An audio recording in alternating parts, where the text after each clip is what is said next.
Talk Show. Hello. It's the Chatty Patty Palo Talk Show. We will talk about the things that mean so much to you, like going to a restaurant or hanging at the zoo, clothes and sports and funny news, crafts and travel too. Nothing ever scripted, so expect the unexpected. Hello. It's the Chatty Patty Palo Talk Show. It's the Chatty Patty Palo Talk Show. It's the Chatty Patty Palo Talk Show. Hi, welcome to our show. It's Tuesday, September 23rd. I'm Chatty Patty. I'm Paula Walla. Our special guest today is Scott Morgan. You maybe know him from the Rationals, the Sonic Rendezvous Band. But, Scott, I saw that from Rolling Stone, David Frick said Scott Morgan is perhaps the most under-recognized legend in rock and soul. Well, that was nice of him. Dave's a nice guy. He got fired from Rolling Stone. They went out of business, actually. I think he writes for Mojo now. Oh, wow. Yeah. Well, at least he's still writing. That's good. Oh, he's a great guy. So you grew up in Ann Arbor I and did. started getting in bands at an early age of 16? We made our first record when I was 16. With the Rationals? Yeah. Oh, that's cool. We were talking earlier. You went to Pioneer High School, and you said like Everybody went to Pioneer High School. It was like Iggy and Bob Seger. Iggy, the Stooges, Were you Bob guys hanging out? Seger, Bill Kirchen from Commander Cody. A lot of people. Bob graduated before us. Iggy was like a year before I graduated. And Scott, I don't think really ever went. I think he just played. He was like truant all the time. And Ron and Dave Alexander, the bass player from the Stooges, decided that they wanted to go to England and find the Beatles. So they went to like the Cavern Club and stuff like that. Skip school and go to England. Yeah, Basically. Well, we got offered to go to Hawaii, and we turned it down. And I've never been to Hawaii. Oh man. Well, our parents wouldn't let us go. They said you're gonna miss 2 weeks of school. I was like, yeah, but we're gonna be in Hawaii for 2 It's a weeks. school of life, man. Yeah, She's been to really. Hawaii a lot. I've Yeah. been there once. It's So Pioneer High School in the 70s? 67, I graduated. 67? And You would- Ken Burns also graduated from Pioneer. I'm so surprised so many artists came out of. I mean, I'm not surprised. Yeah. Thinking It's back, kind of a hotbed. yeah, that's pretty great. I was thinking with U of M sports, but music was pretty big. Well, most of them weren't for Ann Arbor. Yeah, Yeah, they would recruit yeah, the athletes for That's true. the football team from like all over the country. Was the community into your music? Were they proud of you? And Oh yeah, when we our third record was Respect, and it was the Otis Redding song, and we recorded it, and it was a big hit in Detroit. We used to do Robin Seymour's Swingin' Time TV show on CKLW. And it was the days of AM radio, and Lee Allen and Joel Sebastian had a show called Club 1270. And so where did you play? Like in Ann Arbor? Or did you come to Detroit to play a lot? played in Detroit a lot. Yeah. There was lots of places to play. Like where? Like any? High schools, clubs, teen clubs, the High schools. Hideout. Wow. Punch Anders, Bob's manager, I think he had 4 hideouts, and Davey Little, his partner. Wow, I didn't realize that. And the Grandee, you probably played there. As many times as we did Swingin' Time, we played the Grandee, and if we weren't playing, we were there watching the bands. You must have just... There were so many cool bands played back then. Oh, yeah. The Who, Zeppelin, like Oh. MC5, Detroit. Well, it's funny about Pete Townsend is that the guy who took the Rationals album cover photos moved to London to go to art school, and he ended up rooming with Pete Townsend. Oh, And he got God. busted for pot, and so he had to leave the country, and he had brought all these American records, and he left them with Pete. So Wow. all of a sudden now Pete's got this, virtual gold mine of American music, The Beatles had to go down to Brian Epstein's studio, his store, his furniture store or whatever, to hear music. But Wow. it was common that the sailors would bring American music over to England. Was Motown, when was Motown like hot? Like, were you going to Motown shows ever? 1960 it started. Okay. Yeah, it's the anniversary, right? Like, did I do the math, Paula? Were you going to any Motown shows like in Detroit? Like those reviews they would do? And No, No. we weren't really part of Motown. okay, I was just curious. So how was it that you weren't drafted? I didn't want to go to Vietnam. I don't blame you. Yeah. Actually, we were kind of opposed to the entire thing. And, my brother's best friend went over as a CO, and he was a medic, and they would make the medics walk up out front. And, of course, they would step on the landmine first, and so he did, and he came home in a box with just pieces. Oh. So that was the first time, and then a friend of ours got sent to Nam, and he was in combat, and he was in a foxhole, virtually hand-to-hand combat with the Viet Cong, and that was step 2, and then we had to go and take our draft physicals, and we purposely flunked it. We had our manager, Jeep Holland, had a kind of a draft evasion school that he Guidebook. ran, so that everyone wouldn't do the same thing. So everyone did something different. You could limp or like my eye. I did everything. So let's move on to the 70s Okay. then and get back to music. Who are you playing with now? Eddie Baranek, and his band was called The Sights, and then he'd been doing it so long he just said, well, let's just call it Scott Morgan. I call the band Rough and Ready because that's the name of the album.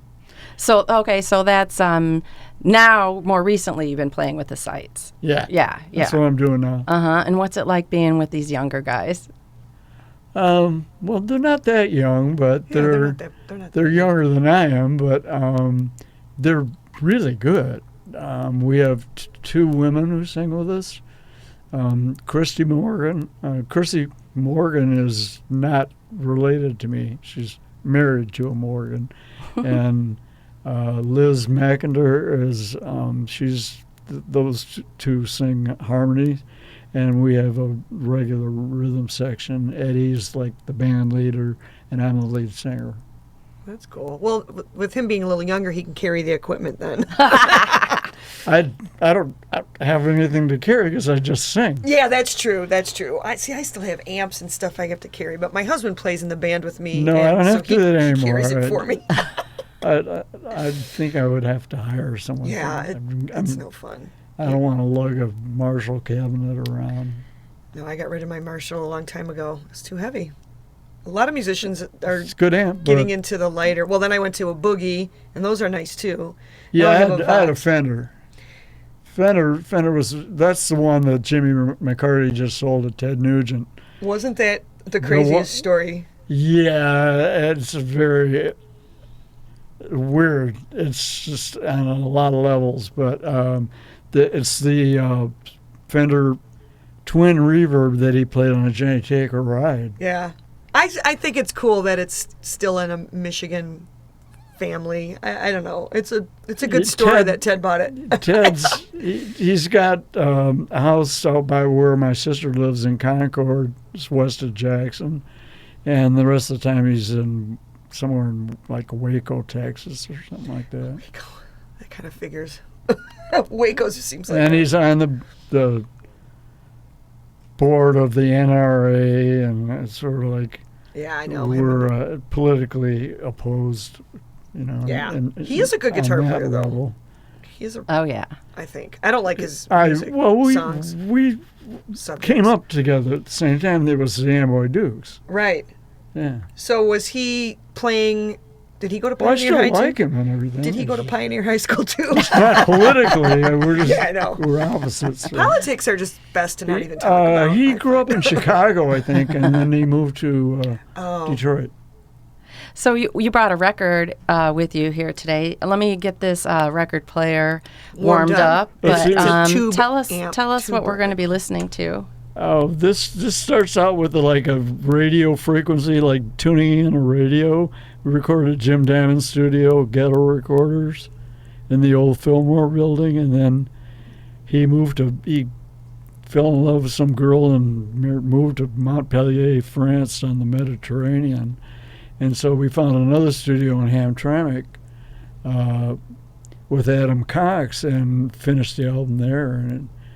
And it was a different arrangement because Jim's studio was all tape, and now they're going Oh, digital. digital. Yeah. It's Pro Tools, but it sounds great. This is the record, right? That's it. You have a great voice, I want to say. I was That's me listening- on stage at Corktown. Oh. That's a good pick. Marty Rickard took it, and that's a friend of mine took that in the alley behind the Hamtramck studio. He shot 300 photos that day, and we were just leaving, and he says, "Turn around, I want to take your picture," and that's the one we used. Oh, it always works that way. Yeah, All right, so let's listen in on. this is about radio in the '60s when it was AM, with what we were just talking about. How you could have a station that would Dialing in. you could hear all over the world.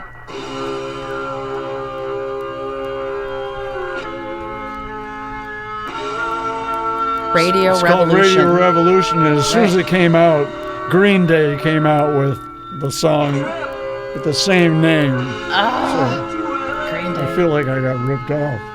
You have such a great voice, singing voice. I mean, your talking voice is nice too. Thank you. But your singing voice, it's like butter, man. It's just really good. I I love butter. I've been doing it for a while. Well, I think people either have it or they don't, and you obviously have it. I grew up with soul because, I went to the Motown Review before we could drive. So it was me and 5,000 black kids, and Oh, that's got to influence you. nobody cared that you were white. Everyone was Yeah. just, come So you on. did go to a It was a big party. Motown review. You did go to Motown review. Well, the second year we went back and we had our driver's licenses, so we were driving away from after the show, and Marvin Gaye is walking down the sidewalk, and my we gosh. stopped the car right there. We pull over. We walk up to it was the Empress Burlesque on Woodward, and we went up to the ticket office. We said, "We saw Marvin Gaye walk in. Can we come in?" And they said, "How old are you kids?" And we said, "We're 16." They said, "You can't come in here. You don't know what this place is, you know." Oh, But naughty. I'll tell you, yeah, it's a stripper. It's a, you know. Yeah. So she said, "I'll tell you what.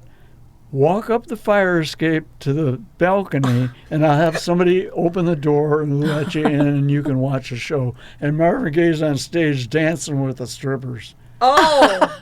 Oh. He wasn't Oh. taking anything off, was he? No, he was jangling his keys like who wants to come with me kind Oh, of I bet thing, you. you know. Down Yeah, on It's his good to be Marvin knees. Gaye. Yeah, he was being Marvin Gaye. Oh. Now, God. you said that we were talking about the history of the Book Cadillac Hotel in Detroit, and you didn't know that it had been recently renovated and No. that you had played there back in the day. Yeah, so we did. Tell us about that. What it was We like did then. a show there, and we had Dan Carlisle from WABX DJing the show, and he had it all set up, and there was a blizzard. So the whole show was canceled, and we got a room and spent the night. So it never happened. Oh, it never happened. So there was like a club in the bar or in There the was hotel? a club where Barbara Streisand used to come and play. Well, that would be cool. And we were talking about Joni Mitchell. Sue Whitehall just wrote a book on her, and another one on Little Willie John, who was a Detroit soul singer.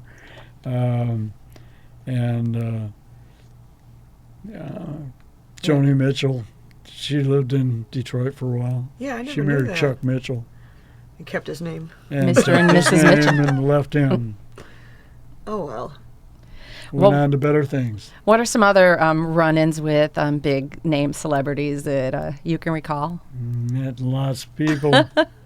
We were just talking about The Who. It's like when they first came out with Can't Explain, the B-side was Bald-Headed Woman. And Bald-headed woman? yeah, Oh, it's never a heard that. convict song from the chain gangs in Mississippi and Louisiana. And Tom had gone to England to go to art school, and he ended up rooming with Pete Townsend, and he brought all these American records, and he got busted for pot, so he had to leave the country, and he left all the records behind with Pete. So Pete has all these American records now. I wonder, do you think he still has them? I bet you he does. Oh, yeah. Probably some of his favorites, Oh, anyway. yeah. Oh, man. Well, he used to, it was, the first single was Can't Explain, and the B-side was Bald-Headed Woman. I've never heard. I want to hear that song. Yeah, I'm gonna have to look Well, that you one. can get it on YouTube now. I mean, you can hear the original, the Yeah. Chain Gang song. It's kind of like Hard-Headed Woman by Cat Stevens. Cat, we were big on Cat when he first came out, when he was doing Matthew and Son and I'm Gonna Get Me a Gun. I Love My Dog as Much as I Love You. And, Oh. Yeah, all of the early Cat Stevens stuff. We love that stuff. I was in love with Cat Stevens when I was in high school. I just thought he was like the cutest guy in the world. Really? Yeah, Cat. when he became a Muslim, we could care less. Well, I'm talking when he had the curly hair and the beard on the back of Tea for the Yeah, Tillerman. he did That was Wild like, World. oh my gosh, I looked at that Beautiful album. song. My mother liked the song. Yeah, it's great stuff. It's great stuff. So what about the Sonic Rendezvous Band? How did that form? Well, I first went to see the MC5 at Plymouth High School in like '66, and the Rationals were just kind of hitting it. And they were playing, and they hadn't done anything yet. And so I ended up talking to Wayne because Wayne was a real talker. He liked to talk, so we talked a lot. And Rob was singing, and they had a different bass player and drummer, and Fred was playing guitar. And Wayne said Fred's trying to grow his hair as long as Brian Jones, and that was my first experience with the band. And then pretty soon. They went in the studio, recorded "Looking at You" Borderline at United Sound, Oh, and they recorded that at United Sound? I yeah, and didn't they know put that. it out on our Oh. manager's label, A Square Records, Jeep Holland's label, and eventually we got to be close friends, and I would go down to the service drive, the John Lodge service drive, and spend the night. And I woke up one morning and. Jesus. Graham Parsons was sitting in the living room. Oh, I slept under the kitchen table, and I woke up in the morning, and I sat down, and there's Graham Parsons, because they had played the Grandee the night before oh my gosh. with Chris Hillman. And so we got to be friends back when they were still in Detroit. And then the riots hit, and it got too hot, and so they moved to Ann Arbor. And they rented 2 big houses on Hill Street on the campus in Oh, I Ann bet Arbor. that was crazy times. Oh yeah, oh yeah. Band house. And then John went to jail and for selling two Yeah, like 2 joints, 10 Two years. joints, 10 for 2. That 10 was for the 2. slogan. And we're going like, well, this is stupid. But the MC5, and it just kind of like created a rift between John and the band, and so they moved out to Strawberry Lake, and they got a house out there. And then Fred had a kid, and he was married to Sigrid Dobat. She was a German girl. Lenny Sinclair was also from Germany. Oh. So. Well, when did he meet Patty? Well, it started out, I went down to Fred's house, and we started jamming. And we drove out to California together, and we got a drive-away car. That's a long drive.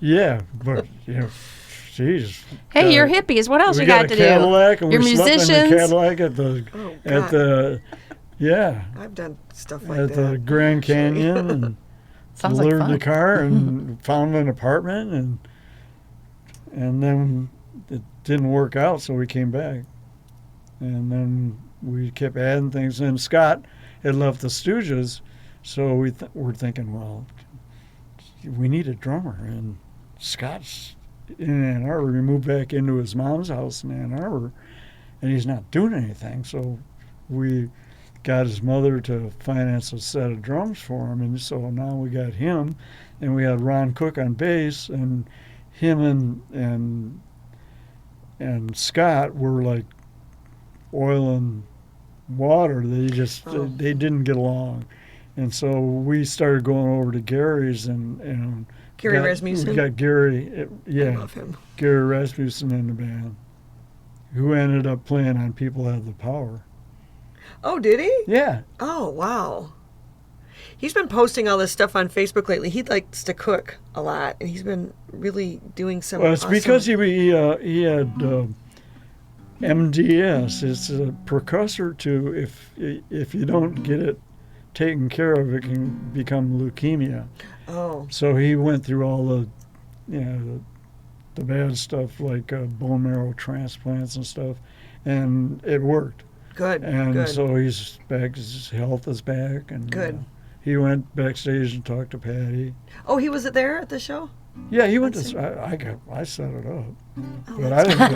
I got shut out of the backstage. That's all right. It sounded better out front anyway. It was an amazing show. Well, we spent a lot of time with Patty. When she and Fred called me from Europe when that five were basically, it was just Wayne and Fred, and said, will you move Sigurd's furniture into our new house on Chapin Street on the west side of Detroit. It's 94 and Cecil Central. And so I moved her in, and then we became friends and started playing together, and we went to California, came back. He drove a taxi over the winter, and then the next spring we decided to get serious, and it just kind of kept going, and pretty soon we were ready to go in the studio. I just posted a picture on Facebook I found. I think it was my brother's, because my brother went to a lot of these Grandy shows. We should have my brother on. He's just an old hippie that just been to all the shows. He's not a musician or anything. Anyway, it was a picture of the Sonic Rendezvous Band. I just posted it on my page, and it's you and Fred and probably Gary. Yeah. At I think it was at the red carpet. Yeah. Was it Iggy in the picture? No. There's one with Iggy who came and sat in with us. Oh, I bet that would have been awesome. Yeah.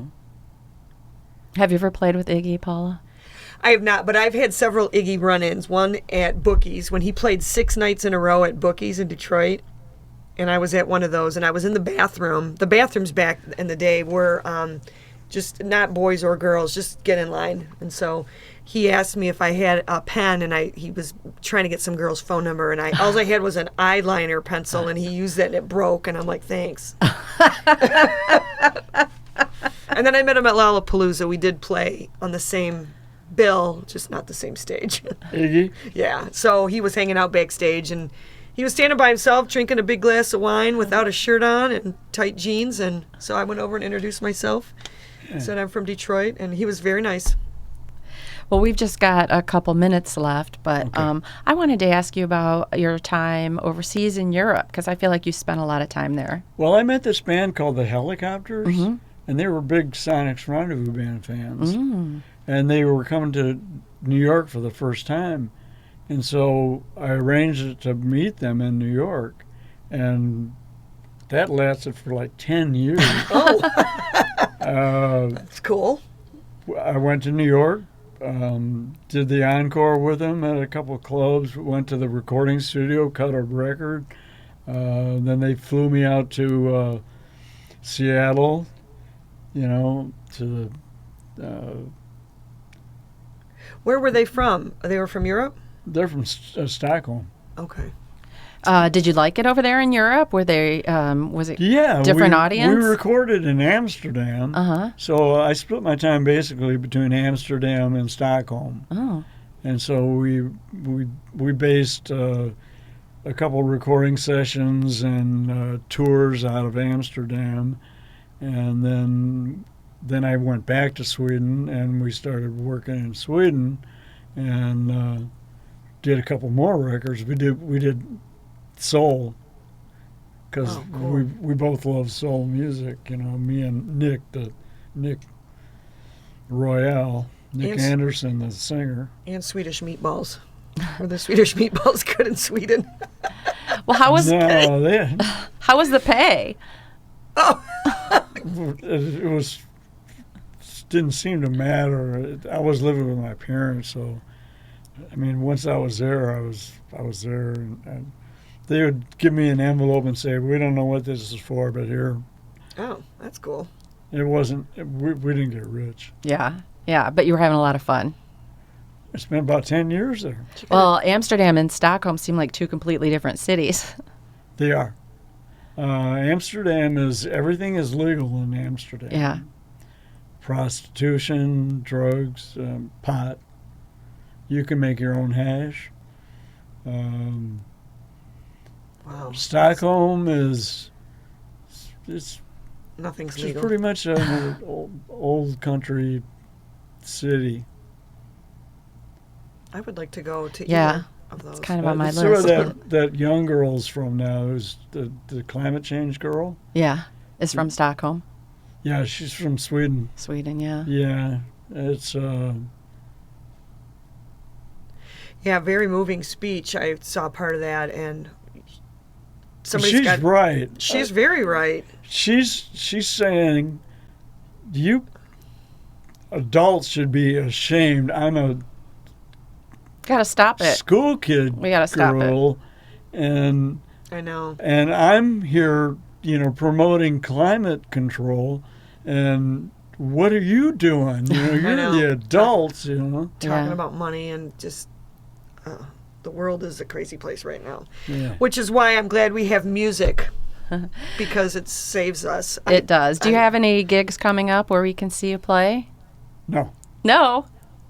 Are there any gigs coming up where we can dance with you in the audience or backstage? As soon as we get a gig, I'll let you know. Yes, absolutely. All right. Well, thanks a lot, Scott, for joining us today here in the studio, and it's been great talking to you. Hey, same And here. that's another episode of the Chatty Patty Pala Walla Talk Show. Hello, hello, hello. It's the Chatty Patty Pala Walla Talk Show. Hello, hello, hello. It's the Chatty Patty Pala Walla Talk We Show. will talk about the things that mean so much to you, like going to a restaurant or hanging at the zoo, clothes and sports and funny news, crafts and travel too. Nothing ever scripted, so expect the unexpected. Hello, hello, hello. It's the Chatty Patty Pala Walla Talk Show. It's the Chatty Patty Pala Walla Talk Show. It's the Chatty